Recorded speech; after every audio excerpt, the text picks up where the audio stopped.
I wanted to take this opportunity to say thank you personally for all the wonderful messages of support and for your understanding. Le moment où tout a basculé ne s'est pas fait en conférence de presse, ni par un communiqué soigneusement formulé, mais par une révélation inattendue, trop bouleversante pour être ignorée. Je me souviens encore de ma première réaction, non pas le choc, mais la confusion. Car lorsqu'une histoire repose pendant des années sur la perfection, la stabilité et la continuité, une simple percée est comme une fissure dans le verre infime, mais irréversible. C'est pourquoi, dès les 15 premières secondes, je tiens à être clair que se passe-t-il lorsqu'une image soigneusement préservée se heurte à une réalité qu'on ne peut plus nier. J'ai commencé à me pencher sur tout ce qui s'était passé auparavant. Non pas pour chercher des coupables, mais pour comprendre des schémas. Des images, des moments, des apparitions publiques qui semblaient rassurantes autrefois ont soudain pris un tout autre sens. Il ne s'agissait pas de sensationnalisme, mais de contexte. Car les révélations surgissent rarement de nulle part. Elles sont précédées de signaux qui sur le moment paraissent trop anodins, trop vagues ou trop dérangeants pour être pris au sérieux. Ce n'est qu'avec le recul qu'ils acquièrent leur sens. Ce qui m'a le plus frappé, c'est la rapidité avec laquelle les interprétations se sont formées. Non seulement dans les médias, mais aussi au sein du public. Chacun semblait savoir immédiatement ce que cela signifiait. J'ai même ressenti le besoin de ralentir. Car lorsqu'il s'agit de sujets sensibles, surtout ceux qui concernent des enfants, la précipitation est un mauvais conseil. La réalité est rarement binaire. Pourtant, j'ai constaté comment le discours s'est presque automatiquement réduit à des contradictions secrètes contre transparence, bienveillance, contre image, devoir, contre humanité. Mon attention s'est attardée sur le mot « révéler ». Ce mot suggère une intention comme si quelqu'un avait délibérément tiré un rideau. Mais que se passerait-il si ce rideau était de travers depuis des années ? Et si ce n'était pas une confession soudaine, mais la conséquence inévitable d'un secret devenu trop lourd à porter ? Cette idée rendait l'histoire moins sensationnelle, mais d'autant plus captivante. L'important n'était pas ce qui avait été dit, mais ce qui ne pouvait plus être nié. En poursuivant mon observation, je me suis demandé depuis combien de temps cette tension existait. Toute institution qui repose sur la continuité développe des réflexes pour gérer sa vulnérabilité, non par malveillance, mais par instinct de protection. Or, l'instinct de protection a un prix. Il exige des choix, que révéler, que taire, que reporter. J'ai commencé à comprendre que ce moment était le fruit d'années d'équilibre précaire. Et cet exercice d'équilibriste a toujours une fin. Ce qui rend ce moment charnière si délicat, c'est qu'il touche à un problème universel, le conflit entre l'attention portée aux autres et la présentation. Je n'ai pu m'empêcher de me demander combien de fois dans des situations similaires la forme l'emporte sur le fond. Combien de fois la protection est-elle confondue avec la dissimulation et combien de fois les bonnes intentions entraînent involontairement un retard dans la reconnaissance. Ce ne sont pas des accusations mais des questions qui surgissent lorsqu'une façade se fissure. J'ai également perçu la tension entre la curiosité du public et les limites morales. Le besoin de savoir est humain, mais tout ce qui nous intéresse ne mérite pas d'être divulgué. Pourtant, j'ai constaté que l'histoire était abordée comme une énigme à résoudre. On recherchait des détails, on établissait des liens, on tirait des conclusions. Je me suis demandé si nous réalisons pleinement que derrière chaque récit abstrait se cachent des personnes réelles avec leur vulnérabilité réelle. Dans cette première phase, il m'est apparu clairement qu'il ne s'agissait pas d'un simple événement, mais d'un changement d'atmosphère. La façon de parler, les formulations plus prudentes, la disparition soudaine des certitudes d'avant. Ce sont des signaux incontrôlables. Ils trahissent un bouleversement fondamental. J'ai commencé à comprendre que ce moment n'a pas seulement révélé quelque chose, mais a aussi marqué la fin d'une période où tout s'inscrivait encore dans le cadre établi. Je me suis demandé ce que l'on ressent lorsqu'on réalise qu'une limite a été franchie sans que personne ne le signale explicitement, que le moment du choix est déjà passé lorsqu'on s'en rend compte, et qu'il est désormais impossible de revenir à l'ancienne version aussi confortable fût-elle. Cette pensée conférait à ce début une gravité qui dépasse le cadre d'une famille ou d'une institution. Ce qui me préoccupait également, c'était le rôle du temps. Combien de temps faut-il pour prendre conscience de quelque chose quand la prudence se transforme-t-elle en atermoiement et qui détermine ce moment dans un monde qui veut tout nommer immédiatement? L'atermoiement paraît suspect. Mais parfois, l'atermoiement est précisément une tentative de maintenir la prudence. Le problème survient lorsque cette tentative s'éternise et que la réalité suit son cours. Pour moi, cette première partie marque le moment où l'histoire n'est plus guidée par une intention, mais par l'inévitabilité. Il n'y a plus de place pour le raffinement, seulement pour la réaction.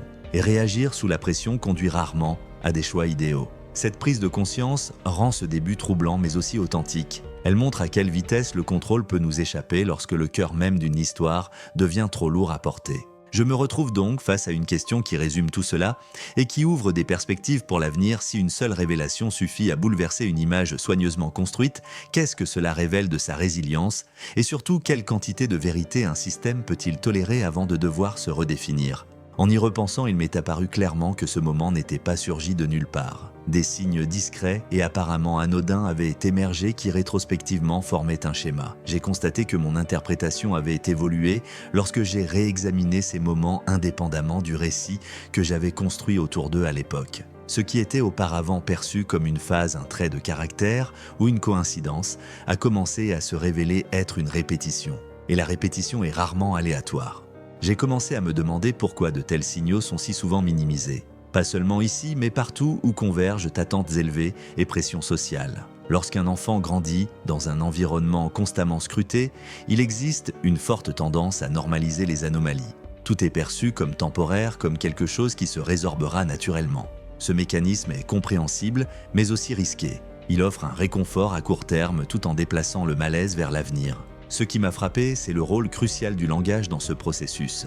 Des mots comme sensible, intense ou bizarre étaient utilisés pour qualifier des comportements sans les nommer explicitement. Ces termes sont rassurants. Ils permettent de comprendre sans susciter d'inquiétude. Je me suis demandé si ce langage visait à protéger ou à apaiser. Et où se situe précisément la frontière entre protection et déni. Cette frontière est ténue et se déplace imperceptiblement sous la pression. Mon analyse a révélé l'influence de facteurs externes. Les agendas étaient chargés, les rôles bien définis et les attentes implicites mais fortes pesaient lourd. Dans un tel contexte, les signaux sont souvent évalués en fonction de leur impact global et non de leur signification intrinsèque. Si un élément ne perturbe pas le schéma établi, il a plus de chances d'être ignoré. Il ne s'agit pas d'une négligence délibérée, mais d'une réaction systémique. La question demeure, qu'advient-il des signaux qui, bien que s'écartant du schéma, persistent? Mon attention revenait sans cesse à la notion de temps.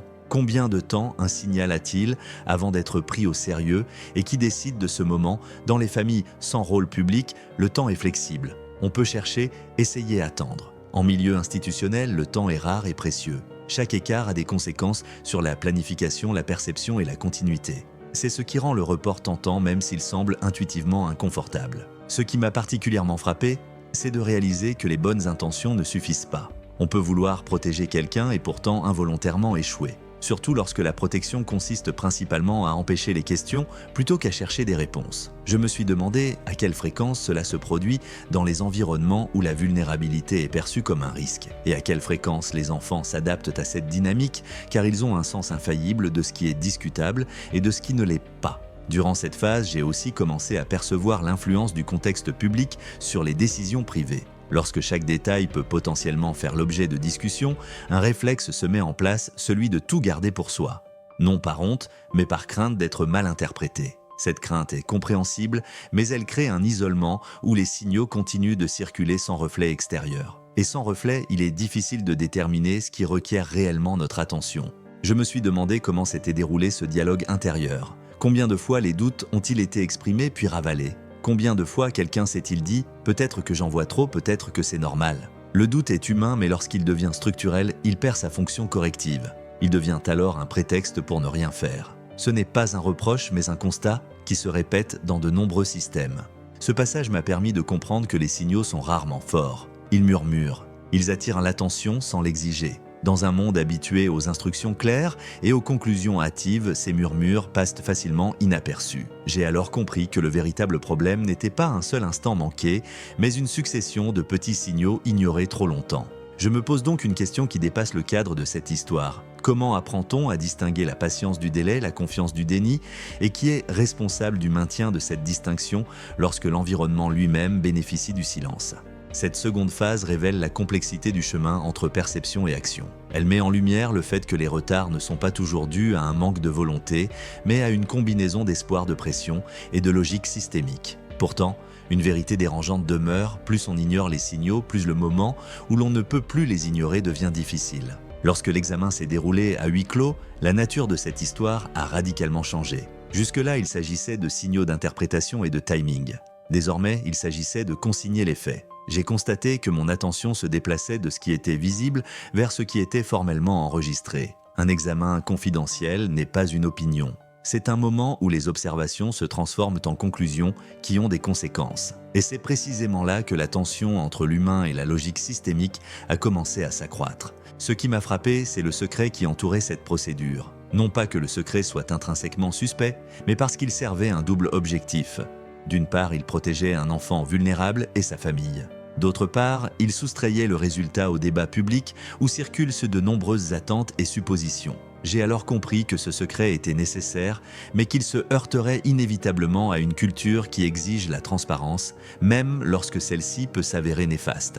Mon analyse a révélé qu'une telle évaluation ne se déroule pas en vase clos. Elle touche aux responsabilités, aux devoirs et aux protocoles qui dépassent largement le cadre du cas individuel. Lorsqu'une conclusion formelle est tirée, l'institution doit réagir, non pas de manière émotionnelle, mais de manière procédurale. Et les procédures exigent de la cohérence. Je me suis demandé quel choc interne cela a dû être lorsqu'il est devenu évident que l'on ne pouvait pas balayer cette affaire d'un revers de main avec des paroles rassurantes. J'ai constaté que le terme « crise » prenait ici un sens différent. Non pas une crise de réputation, mais une crise de coordination. Quel est le lien entre le soin et le rôle ? Quel est le lien entre la vie privée et le devoir et qui porte la responsabilité finale lorsque ces intérêts divergent? Ce sont des questions auxquelles il n'existe pas de réponse simple, surtout lorsque chaque choix est scruté à la loupe. Ce qui m'a également frappé, c'est la rapidité avec laquelle l'attention s'est déplacée de l'interprétation à l'impact. Une évaluation à huis clos incite à agir même si cette action reste invisible. J'ai commencé à voir des scénarios révisés des ordres du jour, ajustés des priorités modifiées. De tels changements témoignent du sérieux de la situation. Ils montrent que l'on n'espérait plus que le temps arrangerait tout, mais que l'on acceptait que le temps fasse désormais partie du problème. Cette phase a également révélé la faible marge de manœuvre. La transparence pouvait être néfaste, mais le silence complet l'était tout autant. J'ai vu comment ils tentaient de maintenir l'équilibre précaire avec des mots soigneusement pesés et délibérément tenus à l'écart. C'est une position délicate car chaque geste peut être mal interprété. Je me suis demandé si le public avait pleinement saisi la complexité de cet équilibre ou s'il attendait une simplicité qui n'existait tout simplement pas. Ce qui m'a particulièrement marqué, c'est de réaliser que ce moment non seulement a instauré une situation, mais y a aussi mis un terme. Le doute s'est dissipé. Toute marge de manœuvre était devenue inexistante. Une évaluation formelle modifie radicalement la pression temporelle. Là où auparavant on pouvait patienter, il fallait désormais prendre une décision. Et décider, c'est toujours choisir, même lorsqu'aucune option n'est idéale. J'ai commencé à comprendre que cette crise n'était pas due à l'évaluation elle-même, mais à ce qu'elle a révélé. Elle a révélé que les hypothèses précédentes n'étaient plus tenables. C'est douloureux surtout pour les systèmes qui fonctionnent sur la prévisibilité. Mais c'est aussi une étape nécessaire vers la réalité. Je me suis demandé quel courage il faut pour affronter cette réalité lorsqu'elle contredit l'image que l'on a cultivée pendant des années. Durant cette phase, j'ai également constaté combien l'empathie et la responsabilité peuvent parfois entrer en conflit. L'empathie requiert protection et sérénité. La responsabilité, action et justification. Toutes deux sont légitimes mais rarement pleinement compatibles. J'ai commencé à comprendre que cette tension est au cœur de la crise institutionnelle qui a éclaté ici. Non pas par manque de volonté, mais parce que la sollicitude avait désormais des implications qui ne pouvaient plus rester confinées à la sphère privée. Pour moi, ce passage marque le moment où l'histoire est devenue irréversible. Dès lors, il était impossible de revenir à l'ancien équilibre, ni par une meilleure communication, ni par le temps, ni par l'espoir. L'évaluation avait créé une nouvelle réalité où les anciennes habitudes n'avaient plus leur place. Et cette réalité exigeait une remise en question, non une explication. Je me retrouve donc face à une question qui relie tous ces éléments lorsqu'une conclusion confidentielle a des conséquences publiques. Comment préserver la dimension humaine sans se soustraire à sa responsabilité institutionnelle? Et qui décide précisément où se situe cette limite lorsque les deux aspects sont d'égale importance? Dès que cette analyse s'est imposée, j'ai vu deux logiques s'affronter de front, la logique du soin et la logique de l'image. Ce conflit rarement évoqué ouvertement était pourtant indéniablement présent dans cette histoire. J'ai constaté que ma propre réflexion passait de l'analyse à un certain malaise, car les deux camps présentent des arguments convaincants. Le soin exige calme, adaptation et espace. L'image, quant à elle, exige cohérence, prévisibilité et protection de l'ensemble. Lorsque ces deux logiques divergent, des frictions apparaissent impossibles à ignorer. Ce qui m'a frappé, c'est la rapidité avec laquelle le langage a changé dès lors que la notion de soin est devenue centrale. Les formulations se sont faites plus prudentes, les promesses moins catégoriques. Il ne s'agit pas d'une faiblesse, mais du signe que les certitudes ont cédé la place à la prudence. Parallèlement, la perception du public a resté globalement inchangée, comme si rien de fondamental n'avait évolué. J'ai commencé à comprendre qu'il ne s'agissait pas d'un déni, mais d'une tentative de limiter les dégâts. Pourtant, la question demeurait à quel moment la protection de l'image devient-elle un obstacle à ce qui est véritablement nécessaire. J'ai vu des emplois du temps chamboulés sans explication. Des rendez-vous disparaissaient, les priorités changeaient. En temps normal, de tels changements seraient passés inaperçus. Ici, ils étaient en source d'inquiétude précisément parce que chaque modification prenait une signification particulière. Je me suis demandé ce que cela pouvait faire de devoir constamment jongler entre ce qui doit être et ce qui peut être, entre le désir de normaliser et la nécessité de reconnaître que la normalité n'est peut-être plus le bon point de repère. Mon analyse a révélé que l'image n'a pas seulement un impact externe, elle a aussi un impact interne. Elle crée des attentes quant à la façon dont les gens devraient fonctionner au rôle qu'ils devraient jouer et à ce qui constitue la réussite. Lorsque le secteur de la santé exige une approche différente, cela entre en conflit avec ces attentes. J'ai réalisé combien il doit être difficile d'admettre que l'adaptation était nécessaire lorsque son environnement est conçu pour la continuité. L'adaptation est alors perçue comme un échec alors qu'en réalité, elle reflète souvent une prise de responsabilité. Ce qui rend cette phase particulièrement complexe, c'est que les soins ne suivent de pas une formule fixe. Ils exigent personnalisation, écoute et flexibilité. L'image en revanche repose sur la standardisation. Elle exige reconnaissance et répétition. J'ai commencé à comprendre que cette contradiction ne peut être résolue par une simple décision. Elle exige une redéfinition des priorités. Et cette redéfinition est douloureuse car elle remet en cause les certitudes établies. J'ai également constaté comment les attentes extérieures accentuaient la pression. Le public et les médias recherchent la clarté des conclusions et de la cohérence. Le secteur de la santé, quant à lui, privilégie la nuance et le temps. Cette tension peut mener à des décisions qui rétrospectivement paraissent trop hâtives ou trop lentes. Je me suis demandé si en tant que citoyens, nous laissons suffisamment de place à cette nuance ou si nous contribuons sans le savoir à une dynamique où l'image prime systématiquement sur les soins. Ce qui m'a particulièrement marqué, c'est de réaliser que dans ce contexte, la prise en charge n'est pas qu'une affaire privée, mais aussi un test moral pour le système. Jusqu'où s'étend la responsabilité lorsqu'elle entre en conflit avec la représentation? Peut-on véritablement privilégier la prise en charge sans déstabiliser l'ensemble du système? Et si cela s'avère impossible, qu'est-ce que cela révèle sur l'organisation même de ce système? Ces questions sont dérangeantes, mais essentielles. Durant cette phase, il est également devenu évident que les décisions ne pouvaient plus être reportées sans conséquence. Le retard peut parfois être une marque de bienveillance, mais il peut aussi se transformer en évitement. J'ai constaté comment l'équilibre s'est déplacé de la prudence vers l'urgence. Non pas parce que les gens souhaitaient soudainement agir différemment, mais parce que l'inaction n'était plus envisageable. C'est à ce moment précis que la bienveillance et l'image ne peuvent de plus coexister sans que l'une des deux doive céder. J'ai commencé à comprendre que la véritable attention est souvent invisible. Elle ne se laisse pas saisir par des photos ou des mots. Elle se déploie par des ajustements dans le silence, par des choix qui, vus de l'extérieur, ne paraissent pas toujours logiques. C'est ce qui la rend vulnérable au malentendu. Et c'est précisément pour cette raison que la tentation est forte de s'accrocher à l'image qui, elle, est compréhensible. Je me suis demandé quel courage il faut pour résister à cette tentation quand tout et tous nous observent. Pour moi, ce passage marque le moment où l'histoire révèle sa dimension morale profonde. Il ne s'agit pas de savoir qui a raison, mais de ce qui prime lorsque les intérêts s'affrontent. Il montre que la bienveillance n'est pas un concept abstrait, mais une série de choix concrets qui ont toujours un coût, et que l'image, aussi importante soit-elle, est en fin de compte un moyen, non une fin. Je me retrouve donc face à une question centrale que je laisse volontairement ouverte lorsque le souci du bien-être exige du changement et l'image, la préservation, quel choix en dit le plus long sur notre véritable nature? Et sommes-nous prêts à en assumer les conséquences sous le regard du monde entier? Durant cette phase, j'ai senti la pression se déplacer des politiques et de l'image vers l'essence même de ce qu'est une famille lorsque tout ce qui la soutient disparaît. Les lignes de fracture n'étaient plus seulement dues aux attentes extérieures, mais au conflit entre devoir et parentalité. J'ai constaté que mon analyse devenait inévitablement plus personnelle, non par désir de juger, mais parce que c'est à ce moment précis que les principes abstraits retrouvent leur humanité. Que signifie le devoir lorsque les soins ne peuvent plus être reportés? Et comment vivre avec des choix qui simultanément nous protègent et nous contraignent? J'ai vu les habitudes perdre leur évidence. Ce qui était immuable est devenu négociable. Non pas publiquement, mais par de petits changements quotidiens qui en peu de mots en disent long. De tels changements trahissent de l'atteinte de nos limites intérieures. Quand le devoir nous guide, pendant des années lâcher prise ressemble à une trahison. Pourtant, parfois, lâcher prise est le seul moyen de rester proche, là où cette proximité est la plus nécessaire. Je me suis demandé, Quel est le poids de ce compromis quand chaque choix a des répercussions sur plusieurs générations? Ce qui m'a le plus frappé, c'est de constater que les systèmes sont rarement conçus pour ce genre de situation. Ils fonctionnent bien avec la prévisibilité, la répétition et des rôles clairement définis. Dès que les circonstances exigent une approche personnalisée, ils commencent à montrer leurs limites. Être parent requiert précisément cela, des solutions sur mesure, de la flexibilité et de la présence.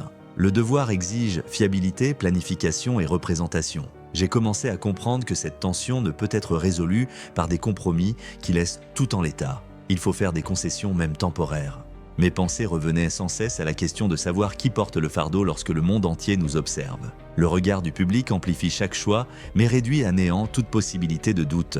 Le doute est vite perçu comme une faiblesse, alors qu'en réalité, il marque souvent le début d'une démarche réfléchie. Je me demandais si nous reconnaissons suffisamment que le doute n'est pas ici une procrastination, mais une étape nécessaire vers une action responsable. Et si cette reconnaissance est même possible dans un contexte qui aspire à la clarté. J'ai aussi remarqué un changement dans la communication, moins explicative, plus circonspecte. Cela peut créer une distance, mais aussi une forme de protection. On ne peut pas tout partager sans blesser. J'ai commencé à comprendre qu'à ce stade, le silence n'était pas seulement stratégique, mais aussi profondément humain. Quand les mots manquent, le silence devient parfois la plus grande preuve de bienveillance. C'est difficile à accepter pour un public habitué aux explications. Ce qui rend cette phase particulièrement difficile, c'est l'accumulation des responsabilités. La parentalité ne connaît pas de répit, pas plus que le devoir. Leur conjonction engendre une tension constante qui ne disparaît pas par une simple décision. J'ai constaté comment cela conduit à un réajustement des priorités, non pas sur le papier, mais dans les comportements. La présence prime sur la représentation, le repos sur la routine. Ces changements sont fondamentaux car ils redéfinissent les fondements mêmes de nos choix. Je me suis demandé comment cela affectait les relations familiales. Lorsque les rôles changent, les attentes changent aussi. Ce qui allait de soi doit être réaffirmé, voire abandonné. Cela demande du temps et de la patience, deux choses qui font cruellement défaut lorsque la pression est de forte. J'ai commencé à comprendre que c'est peut-être la phase la plus invisible et pourtant la plus déterminante. Ce n'est pas ce qui est décidé qui compte, mais la façon dont les gens apprennent à vivre ensemble avec ce qui ne peut être résolu. Mon analyse a révélé que dans ce contexte, la prise en charge est un processus continu, non un résultat. Cela va à l'encontre de la tendance à vouloir tout conclure, à tirer des conclusions hâtives. Or, certaines situations sont tout simplement impossibles à clore. Elles exigent une coordination constante. Je me suis demandé si en tant que société nous laissons suffisamment de place à cette ouverture ou si nous préférons faire comme si tout pouvait être documenté et résolu. Ce qui me marque, c'est la vulnérabilité qui naît lorsque devoir et parentalité ne coïncident plus. Il faut du courage pour reconnaître que les certitudes d'antan ne sont plus justifiées. Et il faut de la confiance pour explorer de nouvelles voies sans garantie de compréhension. J'ai commencé à comprendre que ce n'est pas une faiblesse, mais une force d'une autre nature. Une force moins visible, mais plus profonde. Cette phase démontre que les familles soumises à une pression extrême ne se brisent pas simplement par conflit, mais par épuisement. Et l'épuisement exige du réconfort, non des comptes à rendre. C'est une vérité dérangeante dans un monde qui cherche à tout expliquer. Dès lors, une question essentielle se pose lorsque devoir et parentalité s'opposent. Osons-nous privilégier le soin sans condamner d'emblée ce choix? Et pouvons-nous accepter que certaines décisions ne soient compréhensibles que par ceux qui doivent les assumer? En rassemblant tous les éléments des phases précédentes, j'arrive inévitablement à un carrefour qui dépasse le cadre d'une simple famille ou d'un instant précis. Cette histoire oblige un système à se remettre en question. Non pas parce qu'il a échoué, mais parce qu'il est confronté à une réalité qui ne rentre plus dans les schémas établis. Mon regard s'est alors déplacé de l'individu vers la structure, car quelque chose se dévoile ici qui pourrait avoir des conséquences durables. Pas demain, mais à long terme. Ce qui me frappe le plus, c'est l'absence de solution claire à cette situation. Il n'y a pas de déclaration unique et définitive, pas d'explication qui dissipe toutes les interrogations. J'observe plutôt un lent processus de réajustement. Un système qui tente de créer un espace pour les soins sans se fragiliser. Ce n'est pas une mince affaire. Les institutions reposent sur la répétabilité et la prévisibilité, tandis que les soins exigent des exceptions et de la flexibilité. J'ai commencé à comprendre que cette tension ne peut être résolue seulement gérée. Dans cette phase finale, je constate à quel point la création de précédents devient inévitable. Chaque décision, aussi prudente soit-elle, devient une référence pour l'avenir. Autrement dit, ce qui se passe ici a des répercussions bien au-delà du présent. Cela influence la manière dont des situations similaires seront abordées à l'avenir. Je me demande si l'on en est pleinement conscient, car un précédent n'est pas un concept abstrait. C'est une limite qui, une fois établie, est difficile à déplacer. Et cette limite détermine qui a une marge de manœuvre et qui doit s'adapter. Ce qui me préoccupe personnellement, c'est comment ancrer structurellement la bienveillance sans qu'elle devienne dépendante des crises. Faut-il toujours qu'une rupture survienne pour créer un espace de dialogue où les systèmes peuvent-ils apprendre à anticiper la vulnérabilité avant même qu'elle ne soit visible? J'y vois une opportunité, mais aussi un risque. L'opportunité d'intégrer plus explicitement l'humain. Le risque qu'avec le temps, les gens retombent dans leurs vieux réflexes une fois la tension relâchée. Je m'attends à ce que la période à venir soit marquée par la retenue. Moins d'explications publiques, davantage de coordination interne. Cela peut être perçu comme une forme de distanciation, mais aussi comme une marque de bienveillance. Il n'est pas nécessaire de tout annoncer immédiatement pour être réaliste. Certains processus requièrent le silence pour fonctionner. Pourtant, la tension persiste entre ce silence nécessaire et le besoin d'explication du public. Je me demande si nous, en tant que citoyens, sommes prêts à tolérer cette tension.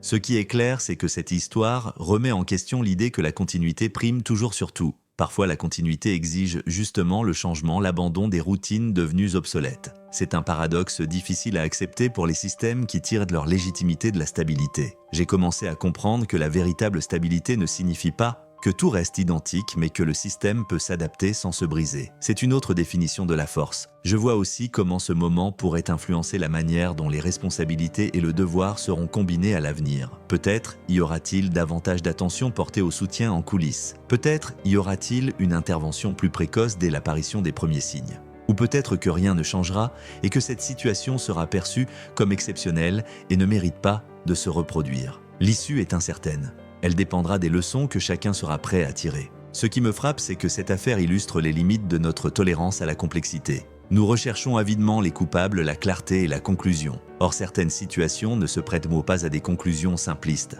Elles exigent une attention soutenue des nuances et la capacité de vivre avec l'incertitude. Je me demande si cette capacité est suffisamment valorisée dans un monde qui privilégie la rapidité et la simplicité. Pour l'avenir, je ne prévois pas de rupture brutale, mais une évolution progressive. De petits ajustements qui, mis bout à bout, forment un tout, moins visible mais significatif. Et c'est précisément là que réside l'avenir de cette histoire. Non pas dans ce qui est dit aujourd'hui, mais dans ce qui sera fait différemment demain. Je pense que finalement, c'est plus important que n'importe quelle explication. Je souhaite conclure cette dernière partie par une question qui fait le lien entre tous les points abordés et que je vous pose délibérément lorsqu'un système est confronté à une réalité qui ne rentre pas dans son cadre. Choisissons-nous de le protéger ou de l'adapter ? Et osons-nous accepter que la véritable bienveillance exige parfois des changements inconfortables, lents et jamais pleinement explicables ?